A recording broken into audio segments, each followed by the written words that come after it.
মাছ কেনার জন্য বাজারে যাওয়া লাগে না। আমাদের গেটের সামনে একটা ভ্যান আসছে, ওখান থেকে বিভিন্ন রকমের মাছ বিক্রি হচ্ছে।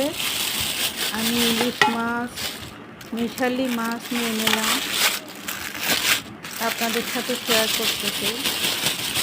হ্যালো এভরিওয়ান, আসসালামু আলাইকুম। আপনারা কেমন আছেন? আমি আপনাদের দোয়ায় অনেক ভালো আছি, সুস্থ আছি। আপনারা অবশ্যই সুস্থ আছেন। তো আমার মাছগুলো কেমন হয়েছে আপনারা কমেন্ট বক্সে জানাবেন। মাছগুলো তো নিয়েছি, এখন তো কাটার জন্য অনেক সমস্যা। এখন এগুলো কাটতে কাটতে তো অনেক সময় চলে যাবে। তো সবাই ভালো থাকবেন, সবাইকে অসংখ্য অসংখ্য ধন্যবাদ। আসসালামু আলাইকুম।